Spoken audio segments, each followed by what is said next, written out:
Jai Shri Krishna, Jai Shri Ramachandra, Jai Shri Lakshmi Narasimha. So today I'm going to talk about a very important issue about India and China. Whether there will be a war between the two countries according to astrology, or any other events that may happen during this period between 2020 and 2021. What are the likely dates for something catastrophic to happen, or will there be something else, and what we can do together to prevent anything that may happen in the coming few months.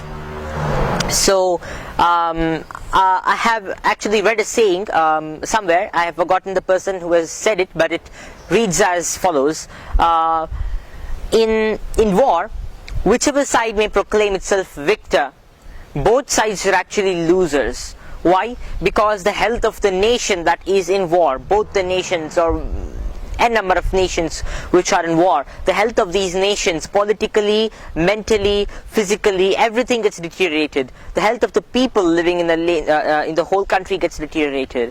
The whole circumstance gets changed, and economically both countries are shattered. Especially considering the economic connection between India and China, both countries will be affected heavily because of this. So one simple thing is that for now, according to astrology, because the Kala Sarpa Yoga has already broken down the cases of corona, or the death rate of corona and various other things that are relating to the coronavirus will slowly get reduced, and along with that our immunity has to be developed. That's a different issue, but the same way, because of this Kala Sarpa Yoga breaking away, everything is slowly getting better is what we can see day to day. And even the India-China conflict, according to me, will not occur. Only the days when the Kala Sarpa Yoga was active, that is before June 30th, actually in mid-June it was active. Those were the last few days of it, and that is when all these conflicts started happening. And then we had an eclipse June 21st, and that's when all these things after the eclipse, which I have explained in my videos, predictions for June 21st, where I explained that after June 21st things will slowly start getting better, and this is a sign of recovery for the whole world. When I say that the things will get better, doesn't mean it just comes into a party time for everyone. My dear friends, it is actually a gradual reduction, a gradual recovery. Nothing that has troubled people for months together can come down in few minutes of the June 30th getting over. So we need to wait patiently and develop our patience and our immunity for battling against diseases, and our economy to stay safe during this period. We need to stay positive, and according to me, because of this because this Kala Sarpa Yoga has broken down and now Sun is slowly exiting the sign of Mithuna itself, according to me there will be no war until December. If anything even happens even during after December, I don't think it will be mostly related and mainly related with India and China, but it will be a global issue. If it is related with India and China, that also may happen, but according to me, it is something global, especially an economic catastrophe that is awaiting us, a looming economic catastrophe, which I had explained in my video in August what would happen during this period. Already the economy is broken down, just that it needs to be seen on the stock market. The effects of it need to be seen on the stock market, which is not yet happening. But it will soon happen, because the economy has been shattered so horribly, and just the stock market rising doesn't mean the economy is as usual. It is shattered heavily, because thousands of businesses have been reduced to nil during this period. So we can just imagine the amount of destruction being that has happened during this period. But overall, according to me, there's not going to be any particular thing happening from now. And again, the governments of the world and media of the world try together and bring people to it's normal it's normal for anyone watching the news constantly 24/7 against a particular country to be against the country. One simple thing, my dear friends, it's not the Chinese people who are actually attacking us, and on China it's not the Indian people who are actually attacking, even if there's any attack. So it's not any attack from the people of both the nations. Whatever it is, it happens at the higher level of the social sector. It doesn't happen with the common civilians. So my dear friends, it is very silly of us to get angry over each other, common people and civilians, for just conflicts that are happening at a stage of governments. We must be aware of them, we must be careful, and we must actually respect the soldiers who are fighting for us during this time. But yet, one very important thing is that we need not get angry with the people of another nation. The news and the media just do this. They make us angry with others. They get us fear of diseases and force us to stay at home, forcing us to believe that there's some big catastrophe everywhere around us, and everyone around us is a big virus, and every country around us is a big enemy. So my dear friends, we need to stay out of all these assumptions and stand up and say, my dear friends, we all Vasudhaiva Kutumbakam. Vasudha means the earth. Eva Kutumbakam. Our earth is our family. We need to embrace the entire earth as one. So my dear friends, here it's China and India. In another year it will be another country and another country. But now, since it's China and India, one very important message to people who are watching this video is, let's not get angry with each other for any reason. We are after all humans, so we need to stay compassionate about each other and even other creation that God has created, which I'm going to talk about. But for now, this is what I'm saying, that unless we get angry by constantly reflecting on the media and what it says about another country to us, we are going to cause a war, because people form the governments, and therefore if people are enraged, a war begins. And people who want the war to happen can make people encouraged by showing various episodes of combat between two countries, etc. So it's very important for us to stay undisturbed and undeterred and focus on protecting ourselves from something more dangerous that may arrive. Please mark my words that something more dangerous may arrive starting December 20th, actually even November 20th, when Jupiter enters into the sign of Capricorn. Jupiter and Saturn, one sign according to our ancient textbooks and ancient shastras of astrology, Jyotisha, clearly mention that whenever Jupiter and Saturn enter into one sign of the zodiac, my dear friends, one thing happens. And this one thing is that there is cholera, famine and deaths in people. There's a lot of danger that happens to people, and there are many other possibilities that may happen during this period. So this is the number one most important thing that may happen when Jupiter and Saturn come in one sign. Pestilence, death, cholera and so many other things come into picture. So starting November 20th, this begins. Cholera in the ancient text can be placed in various diseases. It could be any widespread disease, any disease that can kill many people may come into picture if our immunity is not fine. And now most probably it seems to be a virus, and we need to be careful of such a thing happening. In the near future, that is starting December 20th, another conjunction that happens between Jupiter and Saturn, the 6th degree of Capricorn, is a very significant one. We need to be extremely careful of this particular conjunction. It is in the Uttarashadha nakshatra, and it's important for us to understand this conjunction. I had explained this in my video for the future of the world from 2020 to 21, and YouTube removed this video twice. It removed it for the first time, but yet taking the risks, we put it we put it for the second time, and it removed the video again for the second time.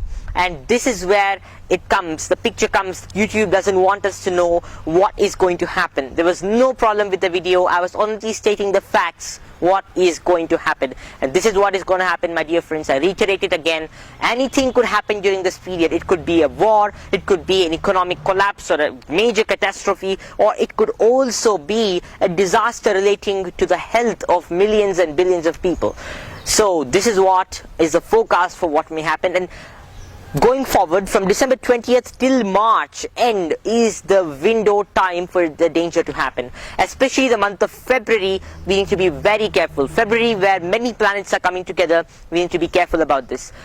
Well, the media generally, when talking about my predictions, does an extremely I'm not talking about all media, but certain outlets which are misunderstanding or misinterpreting my predictions and stating that I have said that a particular disease is going to end during this period. Diseases don't end.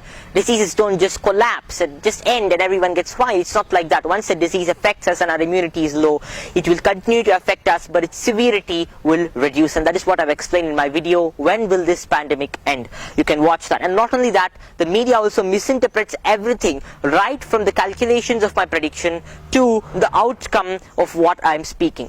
So I request you all, if you want to share my prediction, it is important, please do not share the media and what it says about my prediction, as I have myself seen that there are many changes in what they do with it.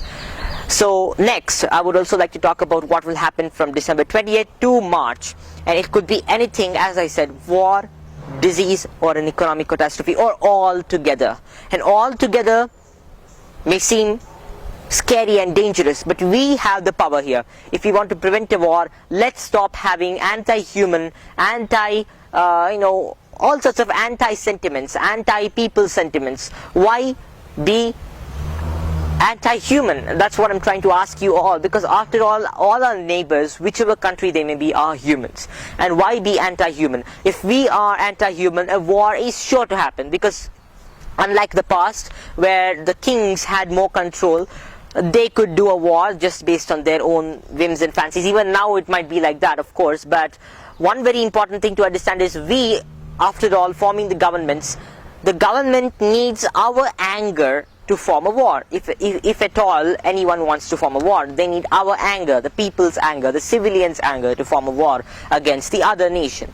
So let's stop having any enmity. And one more important thing is, more than concentrating on skirmishes, getting distracted by the skirmishes between one nation and the other, let's focus on the point. That is, we need to develop our immunity and develop our personal economy. Even if, of course, we can't develop everyone's economy, immunity is different, because if we are developing our immunity, we can help others also.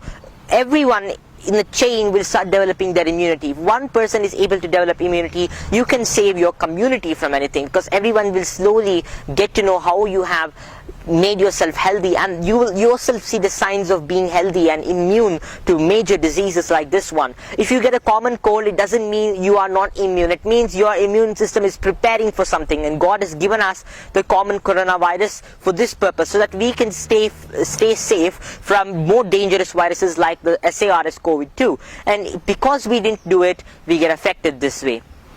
Although the severity of this particular infection of the SARS-CoV-2 has been variegated and dramatized a lot, I would also like to say that it's our immunity that comes to the front lines of the battle, and the front lines of the battle is our immunity, and not the ventilators, not the drugs like remdesivir, etc. It's not the masks, it's not anything, but the front lines are our immunity. Everything else comes secondary, and ventilators are killers, and even the others can be killers, potential killers. So going to hospital can also kill you. That's a different issue. I've spoken about it in my other video, but our immunity is what is most important here, and that is what we must prepare. You can consume turmeric, Amritavalli every day, neem leaf extract without any addition every day. Stop consuming junk food completely. You can watch my 3-hour PPT on junk food condensed to 1 hour. It's called Keep Disease Away. You can watch that one also, and there are many more videos for you to watch, my dear friends, on this channel. And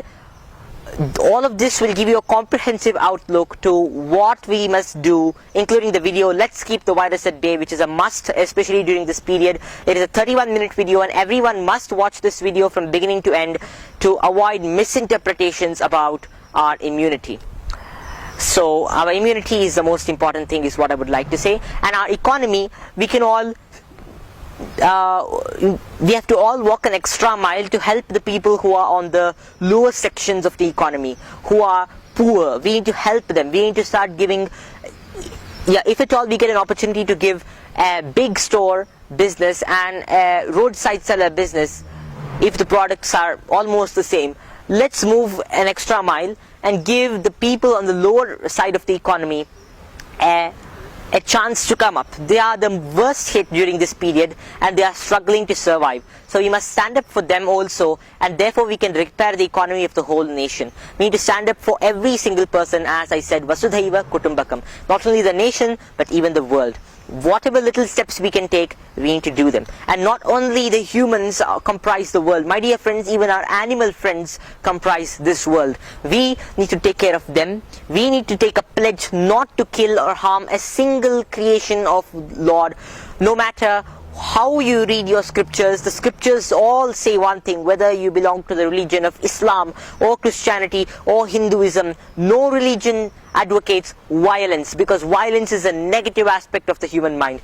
They all advocate non-violence. And here comes the point. Let's be non-violent.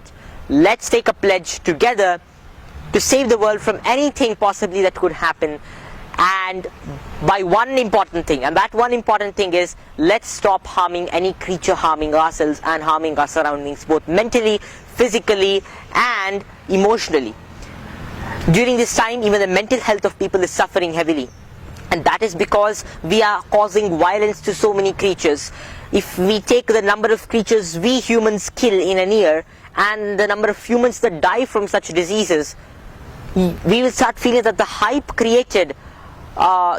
that is being created for the coronavirus is just something very small compared to what atrocities we humans commit in our everyday lives. We slaughter so many animals. Don't people think of this when they talk about mortality rates, when they talk about disease rates? Don't we need to understand one simple thing, that we humans have caused so much harm to our friend animals, and we need to take care of them. So let's take a pledge not to consume any non-vegetarian food, as even consumption of non-vegetarian food forces another person to slaughter it for you, thereby bringing sin on both the person who slaughters it and you. And also, that sin is not just a very small thing, but it is in fact an advanced thing. That sin forces us to go to hell, creates a negative atmosphere around us, and the whole world gets into a negative syndrome, you would say. It's a very simple fact that if we harm another creature, we get the same back. It boomerangs towards us. This is what I would like to say. So staying safe, so if you all want to know what is staying safe, please watch my video, Replacing Fear with Faith, Abhigya. So thank you. Jai Shri Krishna, Jai Shri Ramachandra, Jai Shri Lakshmi Narasimha.